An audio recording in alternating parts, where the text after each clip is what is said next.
Baiklah, Assalamualaikum warahmatullahi wabarakatuh.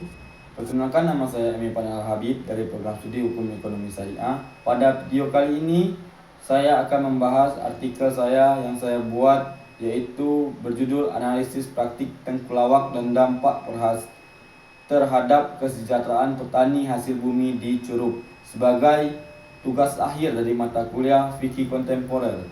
Yang pertama, slide pertama, yaitu ada abstrak.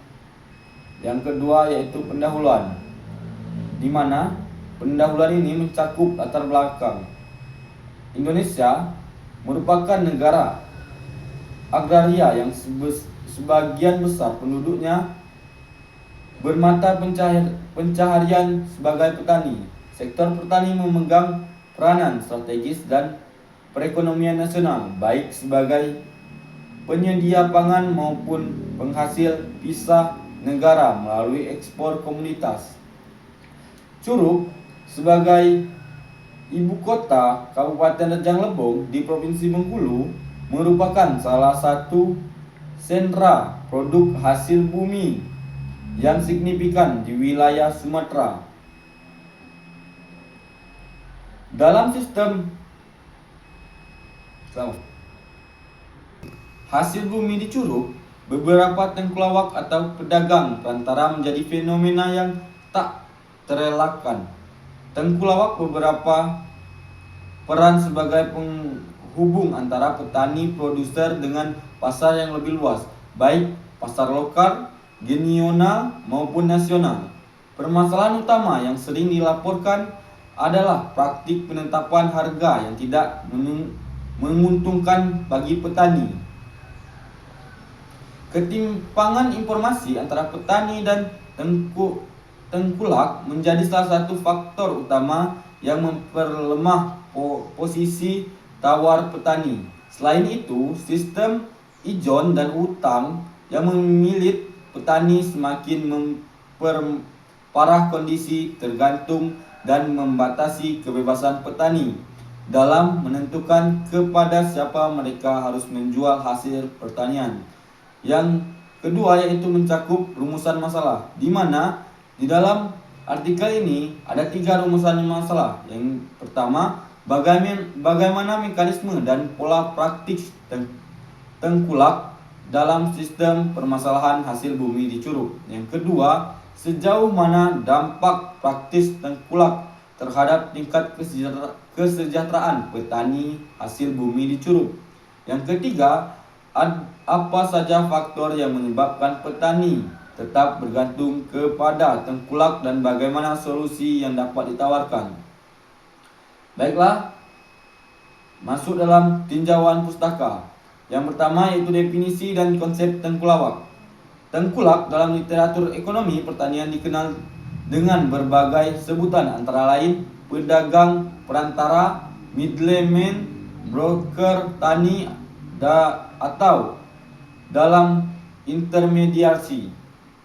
Menurut Morse 1966 dalam teori pembangunan petani, keberadaan pedagang perantara memiliki fungsi ekonomi yang penting dalam sistem pemasaran, yakni sebagai penyedia informasi pasar, penjamin ketersediaan modal bagi petani, dan penghubung antara produser dengan konsumen aktif. Di Indonesia, praktik tengkulak telah ada sejak zaman kolonial dan terus berlangsung hingga era modern. Dalam banyak kasus, tengkulak bukan sekedar pelaku ekonomi, melainkan juga figur sosial yang memiliki jaringan luas dan kepercayaan komunitas.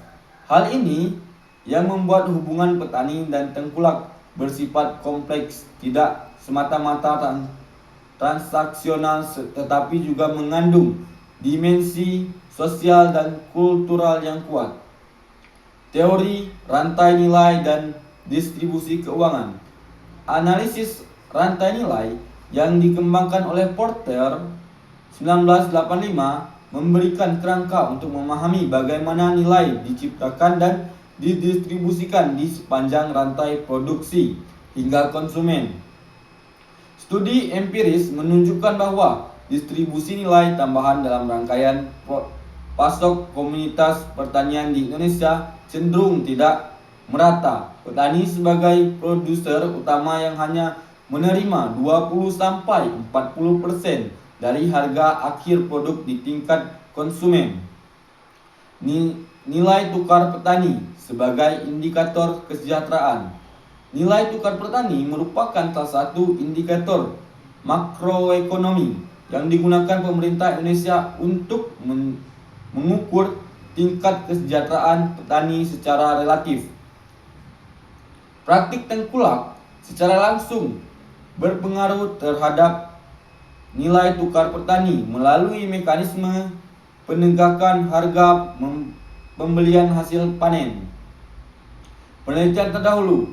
Beberapa penelitian terdahulu telah mengkaji fenomena tengkulak dan dampaknya terhadap petani berbagai wilayah di Indonesia. Penelitian Mubiarto 1989 tentang sistem ijon di Jawa menemukan bahwa petani yang terikat sistem hutang kepada tengkulak mengalami penurunan pendapat rata-rata 25% sampai dengan 35%. Metode penelitian, desain dan pendekatan penelitian. Penelitian ini menggunakan pendekatan kualitatif deskriptif yang bertujuan untuk memahami secara mendalam fenomena praktik tengkulak dan dampak terhadap kesejahteraan petani di Curup. Yang kedua yaitu lokasi dan waktu penelitian. Penelitian dilaksanakan di Kecamatan Curup Tengah, Curup Selatan, dan Selupurejang, Kabupaten Rejang Lebong, Provinsi Bengkulu. Teknik pengumpulan data. Data dalam penelitian ini dikumpulkan melalui 3 metode utama, yaitu wawancara mendalam, yang kedua observasi partisipasi, yang ketiga studi dokumentasi. Teknik analisis data. Analisis data dilakukan menggunakan metode analisis isi kualitatif yang dikombinasi dengan analisis margin. Pemasaran untuk data harga. Proses analisis mencakup 3 tahapan utama, yaitu reduksi data melalui pengkodean tematik, penyajian data bentuk matrik dan narasi deskripsi, serta penarikan kesimpulan melalui triangulasi sumber dan metode. Mungkin itu saja video saya pada kali ini. Lebih dan kurang saya mohon maaf. Wallahul muwaffiq ila aqwamit thoriq. Wassalamualaikum warahmatullahi wabarakatuh.